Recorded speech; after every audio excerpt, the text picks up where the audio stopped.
Welcome everybody again. We've got a really good episode of Down with the Buffaloes podcast tonight. We've got Steve Feeney joining us in a moment, a little bit later than planned, but we'll elaborate a little bit why that is in a minute. Steve is a really busy chap, and you'll see why in a minute. But Gareth, this is going to be good, isn't it? Certainly is, mate. I'm looking forward to it. He's my coach, and I'm absolutely glad to have him on board with darkSIDepool and darkSIDE. Looking really forward to what he's been saying. He's back fresh from his trip abroad, and looking forward to talking to Steve over the next hour or so. Yeah. I mean, this is going to be really good. Let's get him in. Steve, how are you? Are you all right? Yeah, hi Matt. Hi Gareth. Now, where are you at the Hi, moment? Steve. I How you know doing? where you are, Steve, but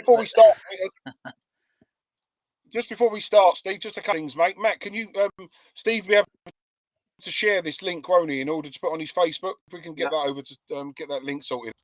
Yeah, And if you go on the Facebook, happy Steve, anniversary. That's very kind of you. Happy anniversary, Steve. I understand you've been married for a good few years. You're a very happily married man. Most men fall by the wayside now, but look at that big smile on your face. 4 decades plus 2. I don't know what that is in Roman numerals, but 2 years. And many more to come. Yeah. Oh, glad to hear it, mate. Have I got to share something here then? I've expected just. Matt, can you? Yeah. Look, I mean, if you go, if you copy on the Facebook on our Facebook, Steve, and just see the podcast that started. If you just share that, you can share that straight to your own podcast, because I know, obviously, you've got quite a good following of people that follow you around. I mean, Gareth's one of the main people that likes to keep tabs on what you've been up to, of course. But I know a lot of other people out there do as well. But if you want to just do that. I don't have a link on here. darkSIDepool, Down with the Buffaloes podcast is now live. Join us. Do I share that? Yeah, just press share on that, and then it'll share it to your own page there. But this is brilliant to get you on. I mean, I know you're really busy, and I know where you are at the moment. But for everybody else watching, tell everybody where you are and what you're up to right now at the moment. Well, we have the pleasure of celebrating our wedding anniversary every year on the 16th and the 17th. I won't go into the details behind that, but managed to celebrate yesterday so that I could bring Gouldy up from London to Sheffield for his Northern Ireland qualifying game. I will then promptly drive him back to London tonight, then back to Norwich, then back up here for Stephen Hendry tomorrow. Then I have another couple of players here on Thursday. Then I'll be flying over to Ireland on Friday for a professional player, and then enjoying the Norwich City football game on Saturday. That's how we roll. Yeah, I mean, I don't Steve, think it's a Norwich game. Yeah. Anything for pain.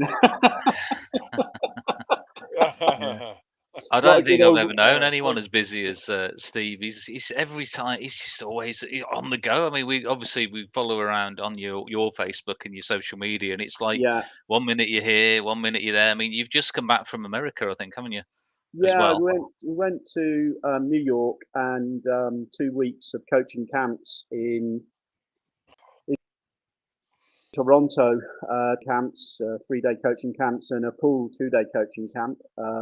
I was hoping to catch up with Fedegorst in New York, but he had an injury problem, and Alison Fisher, but she had some time with her family.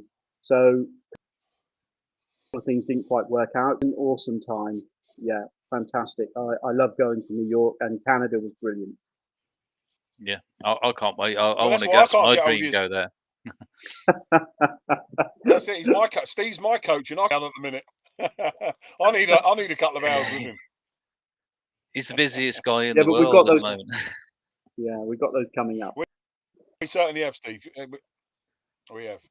He's the busiest chap in the world, Steve, isn't he? But no, that's why it's so great to get you on here. Like I say, you are really busy doing a lot of these, obviously different coaching all around the world, as you just said there. But one of the things, for a lot, this is obviously why we're getting you on, of course, because we're going to look at doing obviously a site right boot camp dedicated, to help people with their American pool game. Now, I think, from a UK point of view, I mean, there's not a whole lot out there of this sort of thing going on in terms of helping people, coaching dedicated to American pool. I mean, there's a lot of snooker coaching, of course, things like that, of little bits and pieces. But for an American pool perspective, I don't think there's a whole lot out there.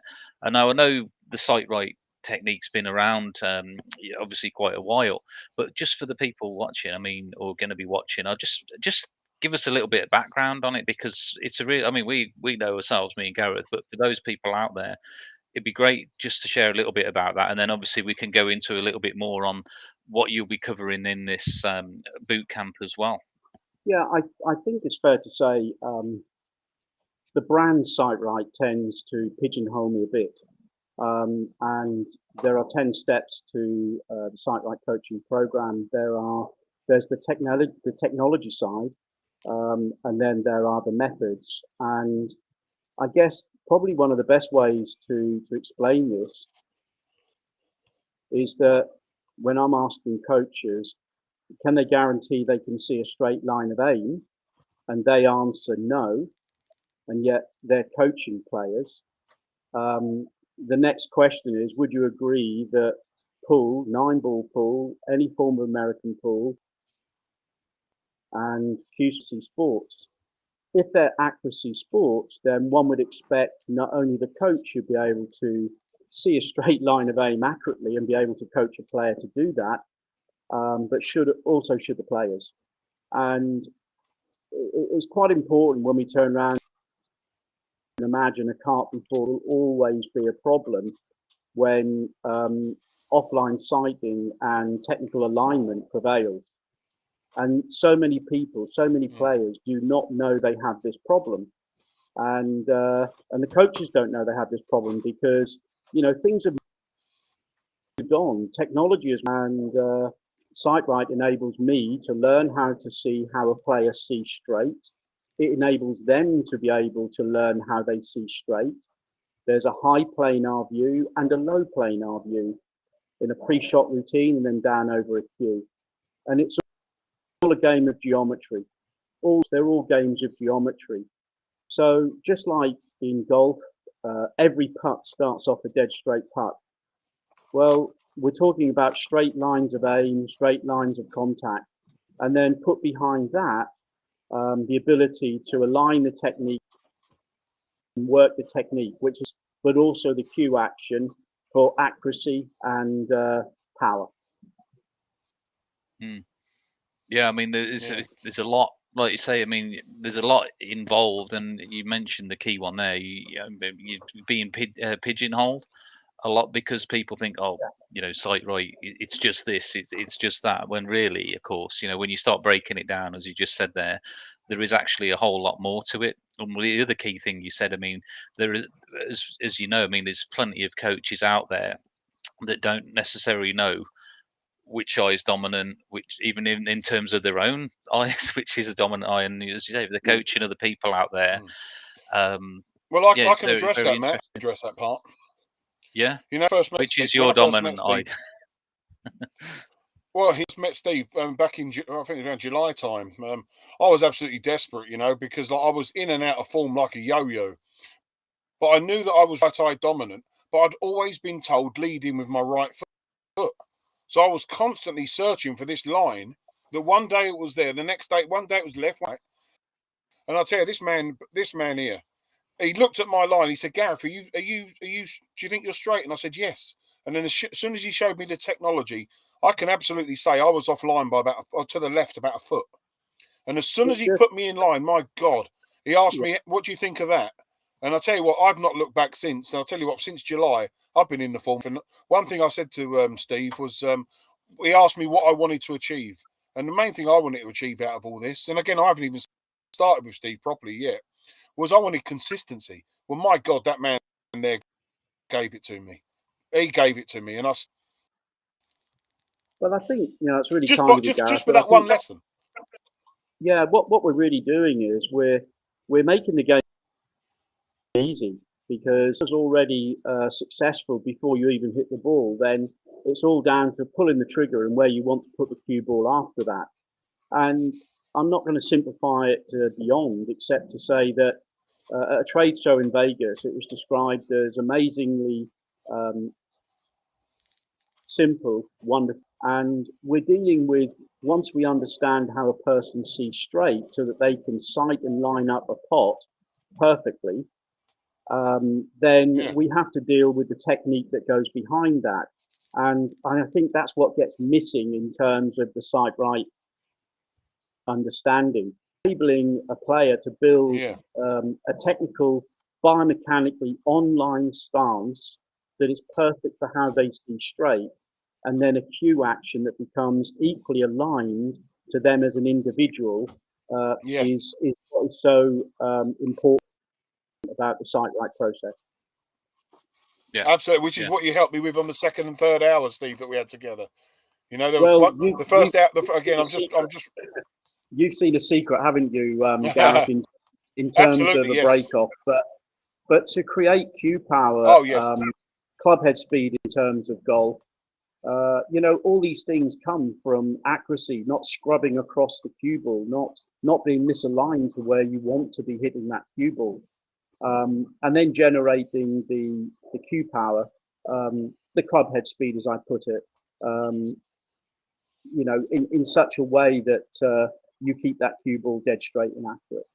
But it's fascinating the way people will often, they become so absorbed in the line, if you like, the sighting element of it, the alignment element of it, that they forget the power that comes behind it in terms of technique and cue action. Yeah, and this, I mean, this is like you say, it is a proven technique. I mean, when was it that you founded the sight right, Steve? I mean, it's been like quite a long time, but when was it when you sort of first came in to bringing this about into play? That's such a poignant question, really, because without going into too much of a heavy detail, I was a pretty much improved player, and I missed a pot looking to making a ton, and I missed a pot playing a young lad called Barry Pinchers, as he was at the time.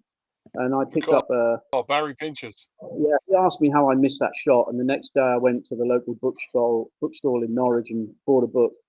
And it's that book really. Well, it's Barry's fault really that I'm doing what I do today. But in my search, I ruined my game with that particular book, which was a very side-on model, similar to pool stances. Yeah.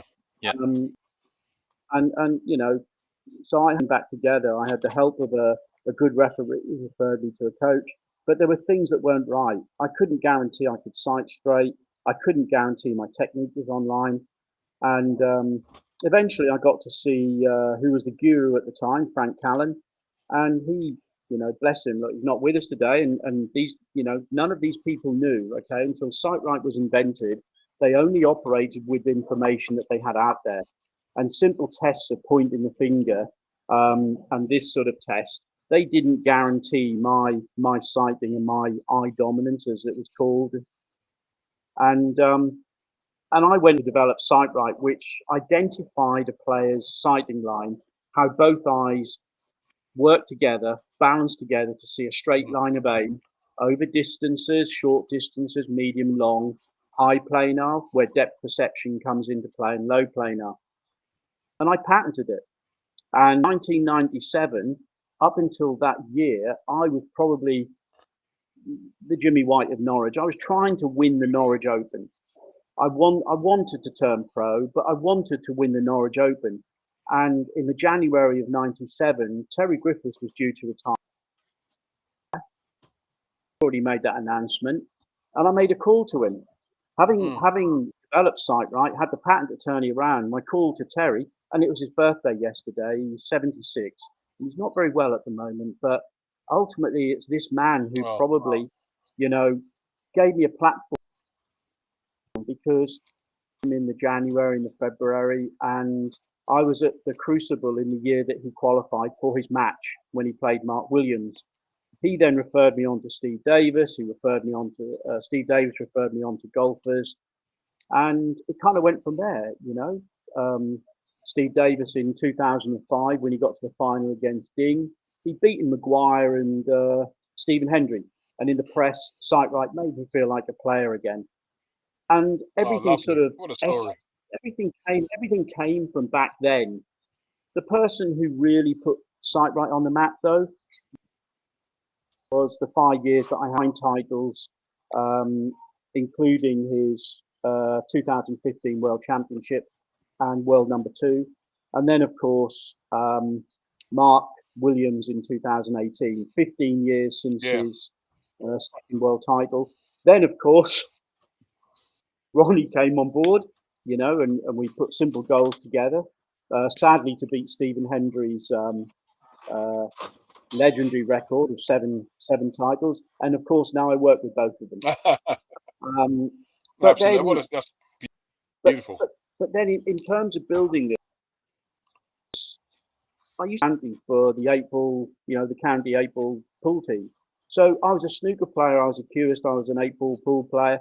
9-ball I never really played, and it's really now that Emily has tightened up all the pockets. Yeah, absolutely, which has made it relevant. She really has. Thank you, Emily. This is great because with the top guys wanting to see me, coming to see me, or some of the top guys, this is really helping them. I've got one lad who's Sonia, who's already been over for 3 days. He comes over for another 4 days, and this lad wants to be, the best in the world. He's starting at an age of 16, and it's awesome. Is that Carl? Is it? So, can you let us into that one? That's not Carl, is it? He's 16 years old, so DBS kind of governs me here. But this lad is can be a talent, and what separates players at the highest level. Sometimes it's one pot. Sometimes it's at snooker. Sometimes it is just one special shot. Sometimes it's them sitting in the chair knowing they're better. Sure. Talking of that, Steve, you've just you was working with Jason Shaw, I understand, and he's just pulled off the Hanoi Open, hasn't he? Oh, I mean, Jason. Alex Lelia is one of my specialist coaches in my Site Right Global Q Sports Network, and he's obviously captained the Mosconi Cup, the European Mosconi Cup 3 times, is it now? And look, when you've got a team that needs to win the cup, there can be certain elements you maybe need to deploy. Whereas someone like Jason, he's a very aggressive player, and he needs and wants to play his own game. So he came to me, I think it was July time, whenever it was that he then fought immediately. He then finished, is it the Premier Pool, I think it was, and I thought he was going to win there straight away. And he got beat in the final, didn't he? Yeah, he's a busy man, but the goal was to turn around and get his aggressiveness back, get his accuracy back, and we did that on a match from Snooker Table. Oh right, okay. We had 3 terrific days, and he's such fun to work with. Yeah. Yeah, it was Jason that recommended you to me, Steve. So I thank him for that as well. Yeah, I mean he's such a great guy, and look, 3 days at Dingjunwei Akana Star Snooker Table, I put him through his paces, but the fun we had was just phenomenal. Even to the point where he jokingly at the end said, because we laughed with a certain shot, a trick shot, or an exhibition shot really, for Gouldy, and it was very much. I think I'm going to come on the World Snooker Tour with my pool cue. He goes, look at this big old tip, and big tip, yeah. But I was so pleased for him on Sunday. Sent him a message, obviously, but he's probably still celebrating. Oh, yeah, I would be if I won something like that. It'd be great, wouldn't it? But I mean, just from all you were saying there, I mean, obviously, you've worked with so many top players. And the key thing for me really about all this is, if you want to be a top player or you want to better your own game, you've got to find something to help you do that. I mean, you can't just keep floating away in the background doing your own thing. I think if you're serious about your game and you want to improve your game, whether it's to compete at the higher levels or whether it's just for your own enjoyment when you're competing in a local tournament, I think it's so important that you've got to look for an edge to help yourselves. Now, for most players or people, they'll watch a YouTube video or they'll read a book, like you were saying with your snooker earlier, and it's very traditional and everything else. And that's why Sight Right, it's such a great thing, because it can potentially, and it has give people the edge that they need to bring their game on further, Yeah.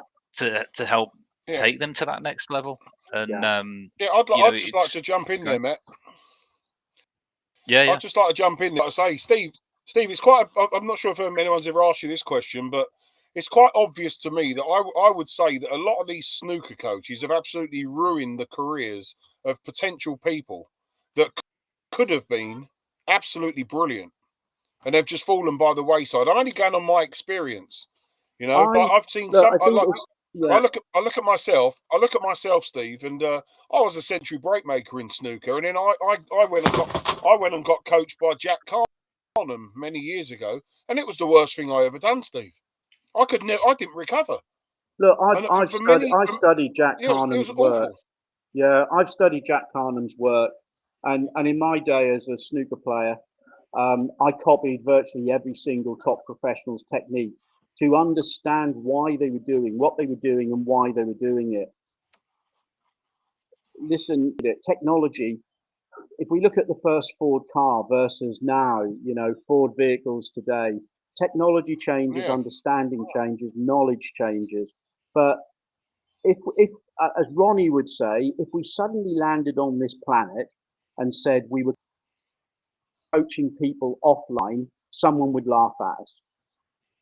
Does that make sense? So in a pre-shot routine, when a pre-shot routine is involved, for those that don't use a pre-shot routine, well, they're not really sighting and aiming. Everything is just an element of hand-eye coordination, spatial awareness, and thinking at all.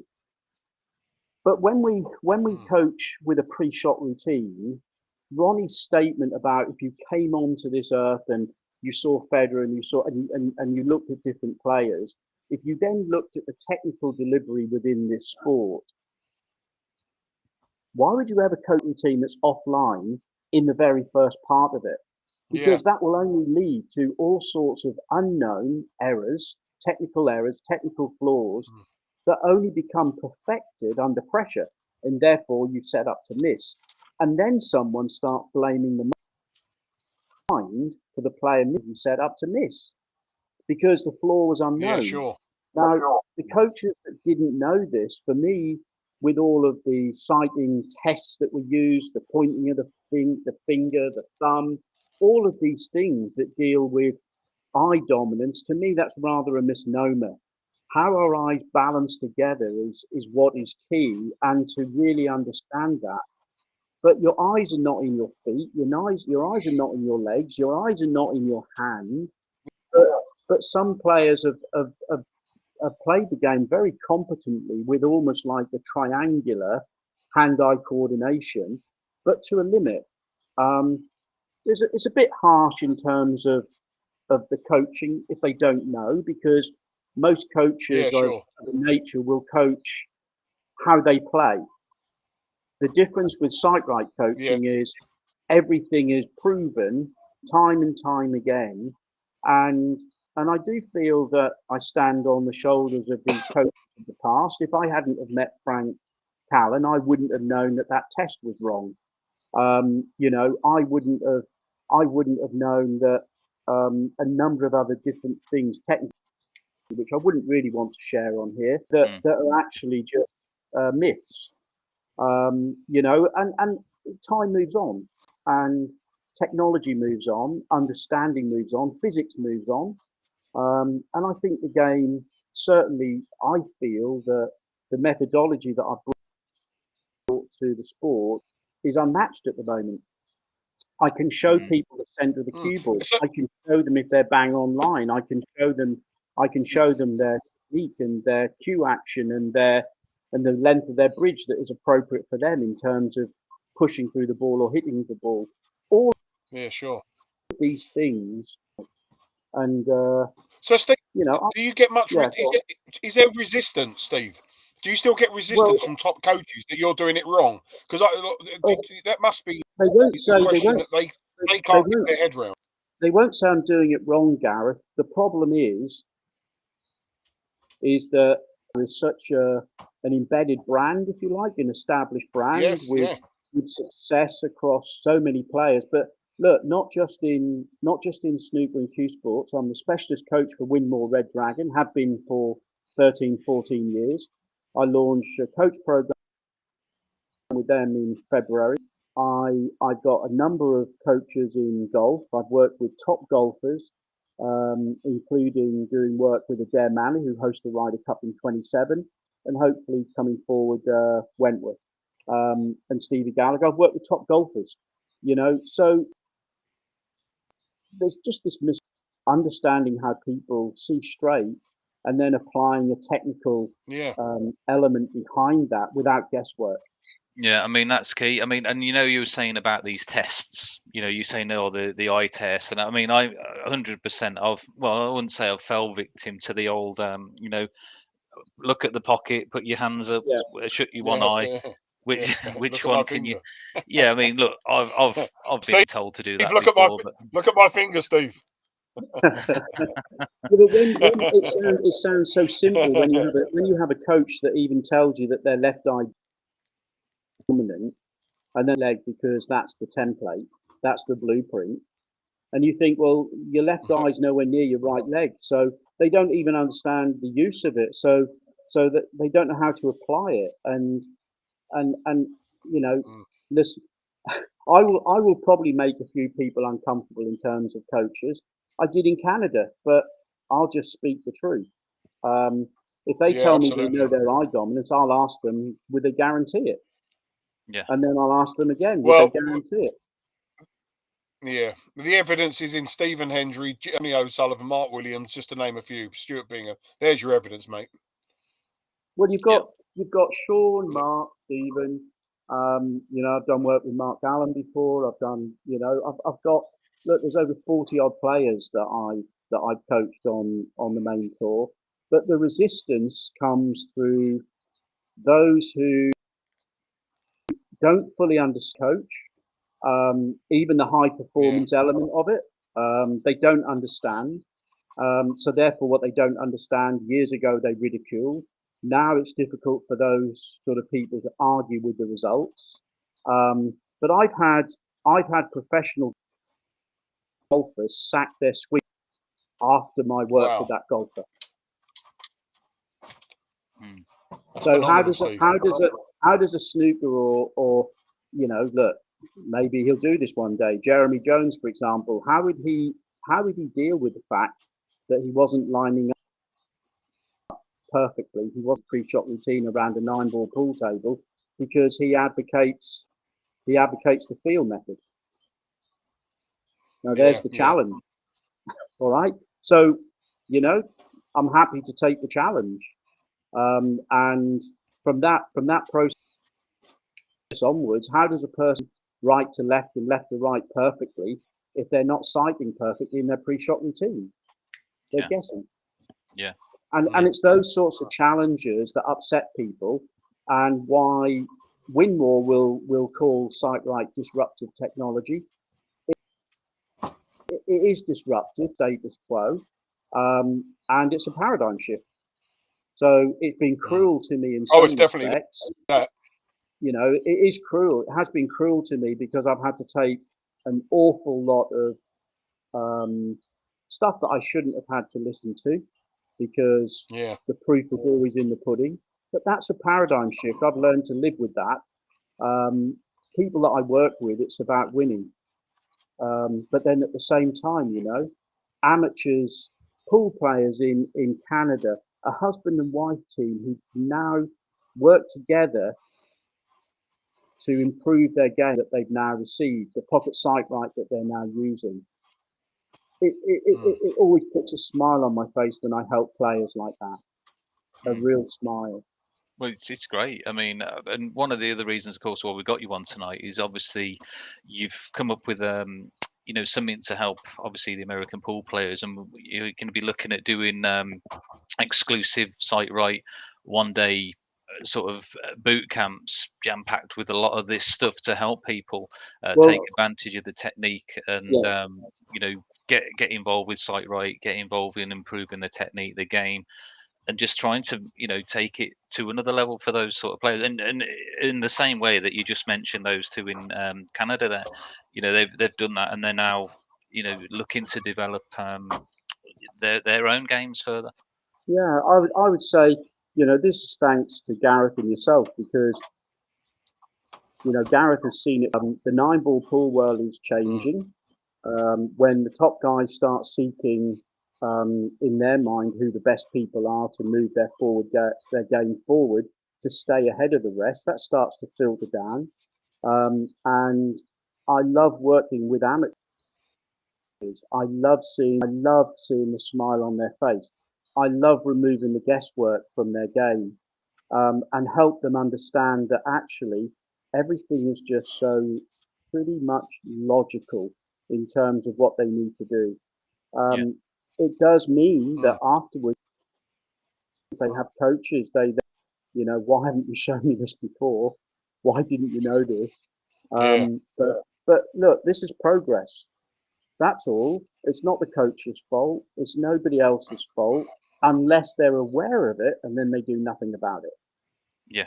Yeah. Well, what I was going to do is, I mean, we have got a sort of marketing to put out there on our social media to obviously let people know about these boot camps. And one thing I'll point out as well, which is really key, is that you're actually going to be doing these in person yourself. I mean, Yeah. we'll obviously be there as well.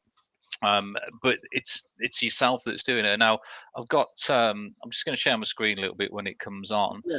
because I'll zoom in a bit here just so people can see a little bit better. But this is just some of the information that obviously you put out for us to present to people.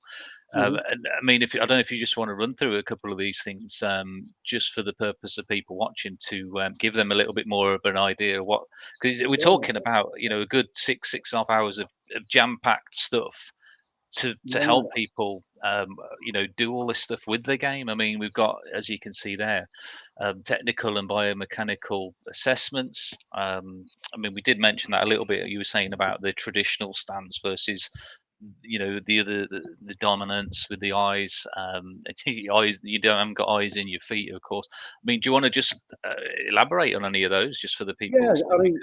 Look, I mean, I can run through it pretty quickly. Yeah, go on. Yeah, brilliant. One of the most important things is when I look after and coach a player, we need to know some of their history. We need to understand what they've been doing, where they've come from. We do a very simple questionnaire with the player and a 10 out of 10 self-assessment. The 10 out of 10 self-assessment is almost like an Olympic assessment, and that starts to build their own coaching development record. Through their game, I will test them all. I will show them if they're offline, and I'll probably guarantee right now as I sit here that they all will be. So there we go. That's I like pretty that. confident, I like isn't the it? confidence on that one. Yeah, that's good. All right. That's good. By nature of what I see, unless someone's managed to get hold of and logged on one of our networks.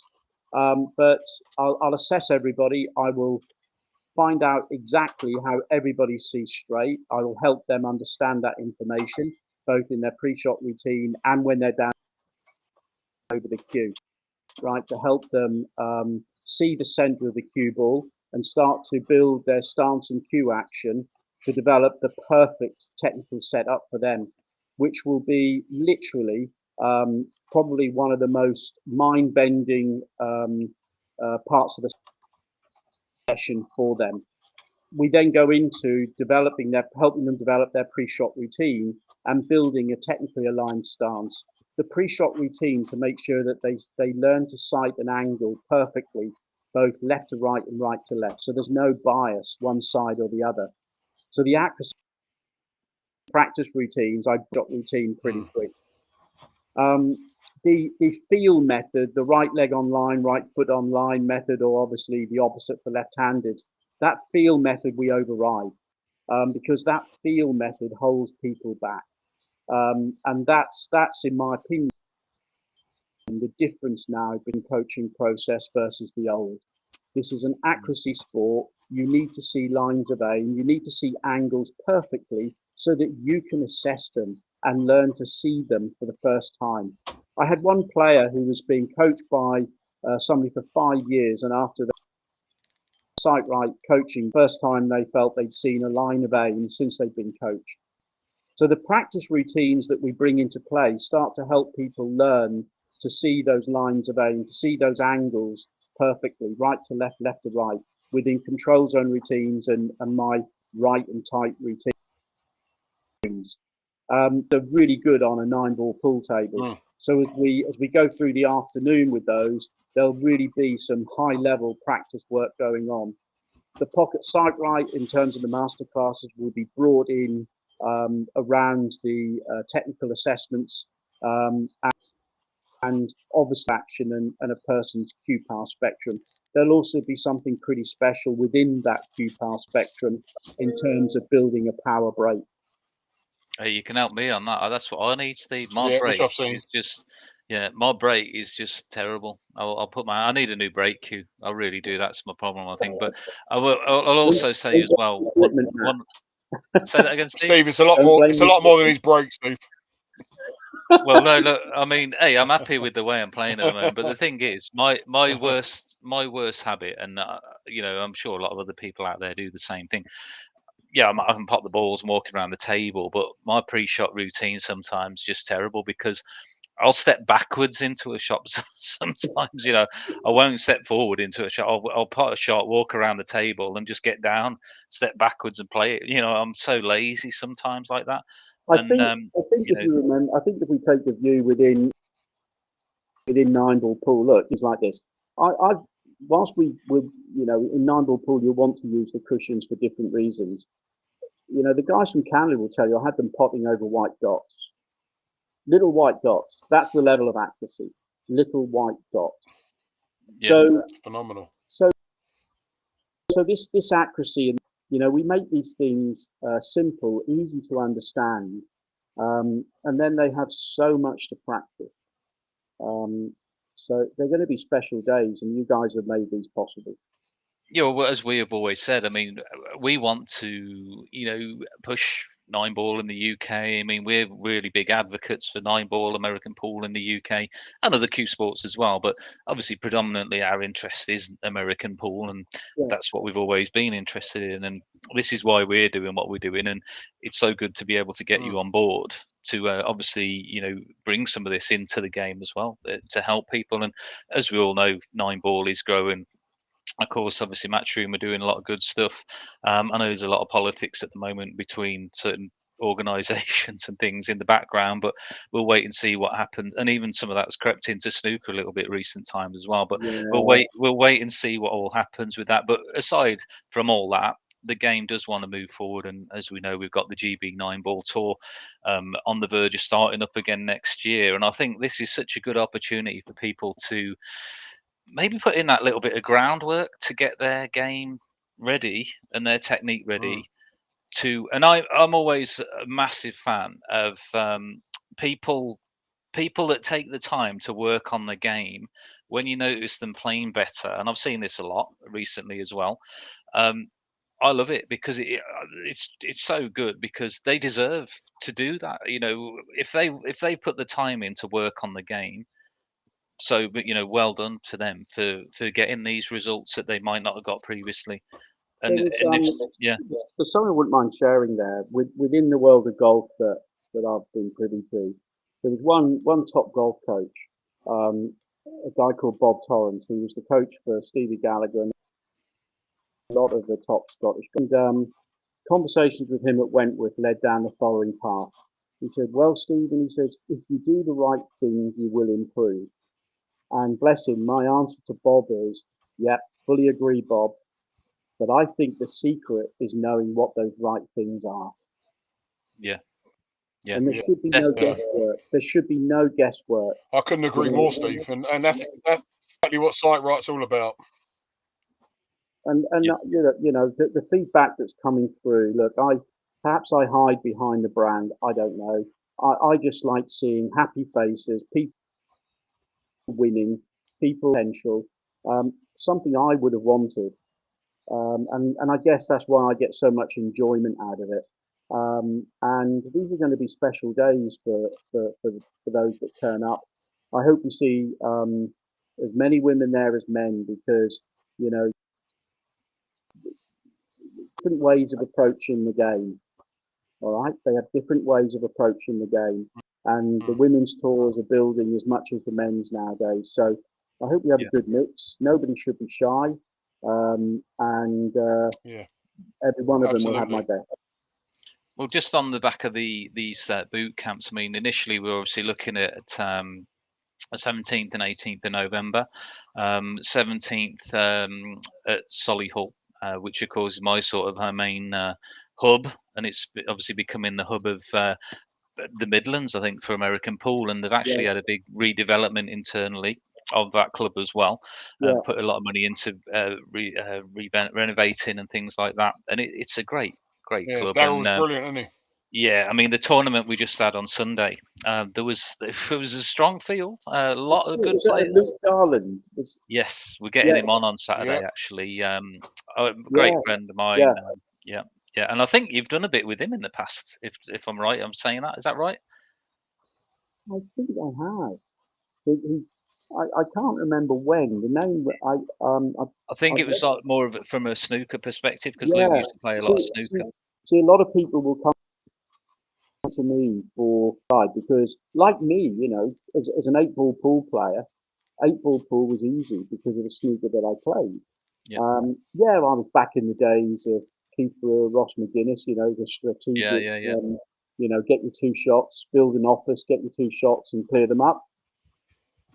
You know, that was and today it's, you know, it's less of the strategy in that sense. So I feel the chess has been taken out of the game, but that's for obvious reasons.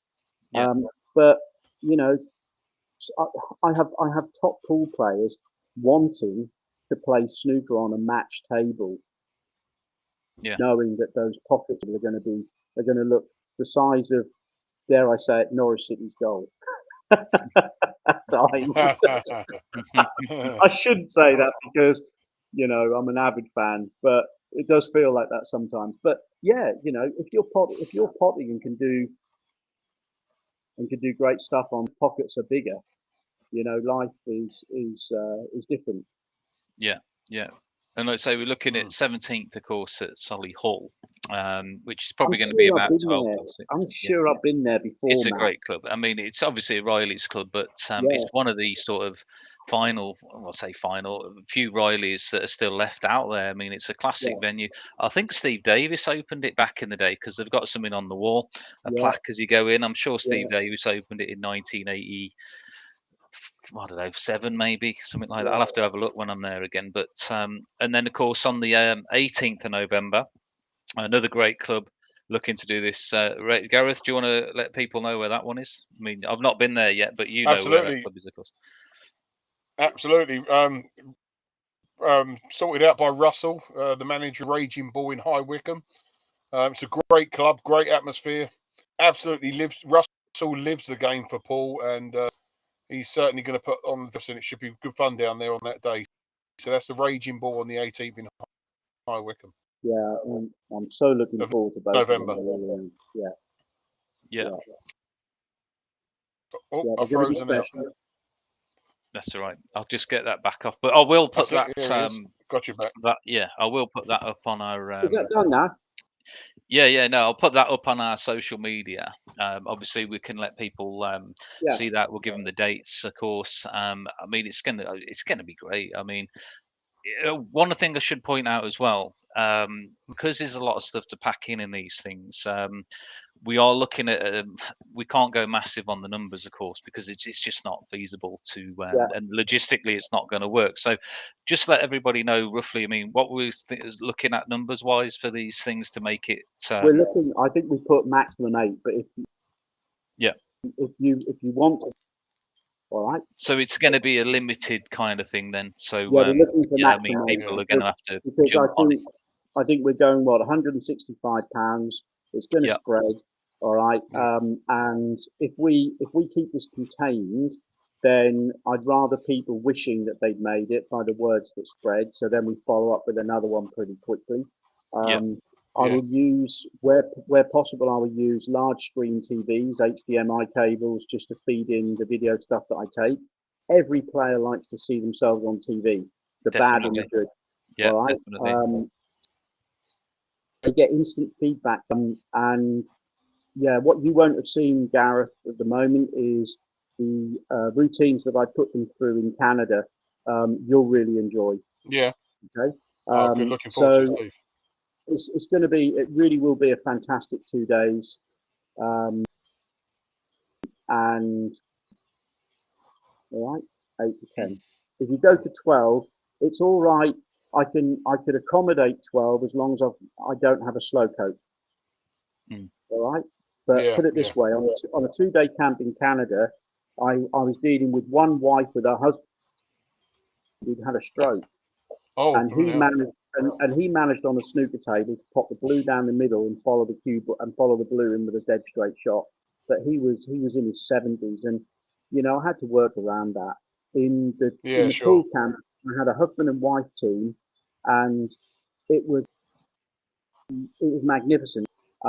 So they really start to help each other. So if you've got husband and wife team, bring them on board. All right, bring them on. Yeah. And as I said a minute, before, the key as well. I mean, this is something that you're going to be doing, of course, in person, and that's such a key thing. Then, and that's obviously why you can't spread yourself across a high number of people, which is obviously why we've had to. We're going to have to draw the line at some point on how many people can come on these, but. As you say, I mean, there will be opportunities, of course, to do some more of these in the future. But I think it's such a good opportunity for people out there that are looking for that edge to take the game to new levels, to work on the game, ready to play in some of the tournaments, or just for their own personal enjoyment, to beat the mate down the club. It's just such a good opportunity, really. I think. If we were doing a 2 day camp, 16 would be easy. There we are. All right, but when you're doing a 1 day camp, for what I'd like to get through, you see the schedule. I put everything together over a 2 day camp into 1 day debate. But like I say, if you need to go 8, if we need to go 10, Karen will monitor the numbers as they come in. We'll keep you posted on our WhatsApp group and stuff like that. But look, if we fill it, if we have a waiting list, maybe we can do a 3. I don't know what the clubs will be like for this, but maybe we could even have a 3-hour camp for groups of 4 on both evenings. All right, so we'll keep in touch as they come through. Yeah, brilliant. Right? Yeah, we'll let's say we'll put that out on the social media, and of course, we'll obviously direct the interest to obviously to yourself to get people booked onto these things, and as I say, we'll be in attendance, of course, on the days as well, to obviously lend a hand with everything, and it's just going to be such a great experience for people. And obviously, you've just said that you've given a little bit of away there of what you were going to teach on these things, which is great. But obviously there's going to be a few of the extra bits and pieces and a few little surprises, as you were saying, thrown in as well to get people thinking. Yeah, it's been quite nice because the camp in Canada, I'm constantly thinking of if we went down the 1 day route here, and we're going to have a good time. We're going to have a good time. All right. I think so, Steve. Looking forward to it, mate. Absolutely looking forward to it. So you'll put the information out now, and away we go. And and let's leave that all to Matt. Me, Steve. I'll tell you what, Steve. I've got to tell you a little story. I bought this new computer I've got here, and the first thing I downloaded on it, Steve. This is my knowledge of computers. The first thing I downloaded was a Trojan virus. You wouldn't believe it. It's a funny backstory. I mean, look, Gareth rings me up. Matt, I'll go get WhatsApp working on here. I need to do that. Right, okay. Well, you can use WhatsApp on the web page. You don't have to have it on your phone all the time. So I'm telling him, right, go on web.whatsapp.com, right? Gareth, I'm talking to him on the other side of the phone here, by the way, and he's got this new laptop. Yeah, Matt, I'm on it. Web.whatsapp.com. It's asking me to install this. I'm like, I couldn't see what he was doing. So yeah. Turned out he'd bloody spelt WhatsApp wrong, hadn't he? He put web.what WOTS. .app.com or something like that. I went WOTS. What's I always thought it was that way. Next thing So I know, you just Steve don't was know total the virus. Yeah, and he's saying, Matt, I've got all these things popping up on my thinking, what the hell's he on about here? Like, you know, it works for me. He bloody downloaded a Trojan off this dodgy Just get fake rid of it. WhatsApp website. And well, the funny thing is, but Leicester competition, a few weeks after that, it took me about 2.5 hours to sort it out for him.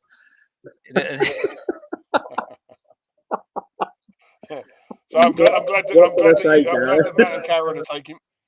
Yeah, I'm glad that Matt and Karen are dealing with the behind the scenes, mate. The dark side of downloads. Mate, I couldn't make it up, mate. Oh, mate. I was scratching my head. Legendary. What's going on? WhatsApp website? It's not. He's bloody spelt it wrong, hasn't he? No, What's the schedule now like, Gareth, in terms of what have you got coming up and when? Yeah. I've got a few tournaments. I'm going to the Matchroom event at the end of the month in Slovenia. That's on the 27th and to the 29th of this month. Right. And then next month in the Euro Tour in Italy, in Treviso in Italy. So that's looking pretty good. And then I've just got it. And then I'm playing on the Scottish Tour as well. The McGoldricks, they've got an event coming up. Yeah. In Scotland, which is a great club, and also the Wallace Quinn. Can you send me the dates? Just ping across. Sorry, mate. Just ping across on the WhatsApp the date of your very next one. All right. Okay. Because what I'll try and do is look through the schedule, because is Amersham. All right. So the bottom line is, if I'm running it back, even if we can somehow put in a couple of hours or something like that. All right. It's just me popping down when I'm around that way. Okay. Let's see if we can. Right. If I can work that before you go away, then I'll work that. Oh, you're a star, Steve. All right, Steve. I'll send that over to you after this, mate. Yeah, please. Much appreciated, buddy. All right. Well, look, I'll leave you guys to it. Yeah, no, good luck with everything going on where you are at the moment with Gouldy. Hopefully, he'll probably be on his tea break now, Ernie. I'm going to have a look at the scores in a minute. It plays for 7, so in the best of 7, there's no break. Right. Well, I'm going to have a look at the score right now and just see what he's up to. Yeah, it's 2-2 at the minute. So he's playing. Well, Steve, it's been great catching up with you.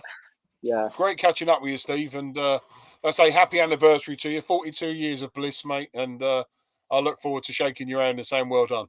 Get your assistant shoes on for the camps. All right. Certainly will. Yeah. Certainly. Hopefully, look, seriously, if I can work it in, I'll see you before. Yeah.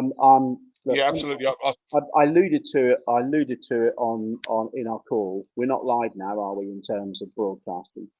Yeah, we are. We're still going live, Steve. Don't worry. You can say whatever you like, but we'll wrap it up in a minute, and we can still have a little chat after. Right. Well, I won't say what I was going to say. Oh, you can say it in a minute when I press the stream button. In a minute, because it's good. It's good confidential stuff. Yeah.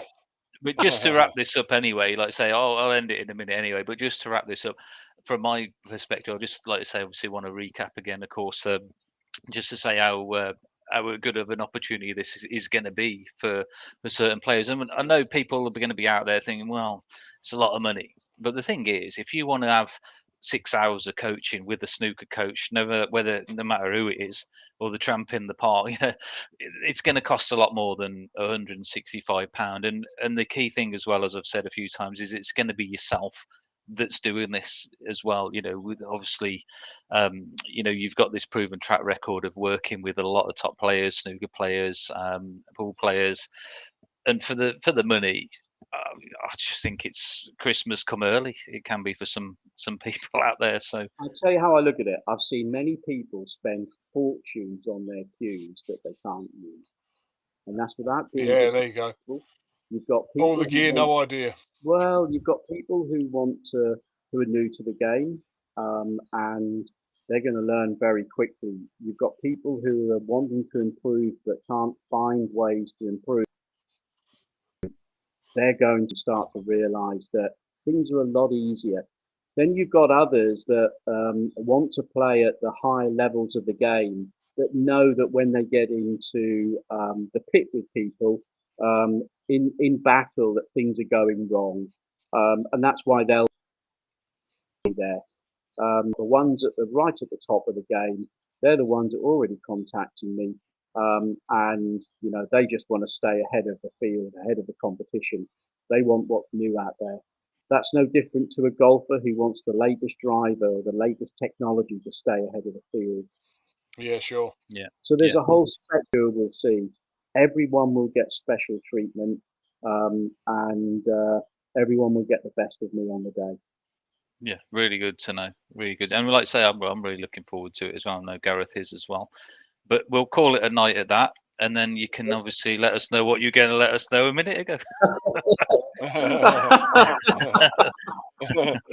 You nearly had an announcement.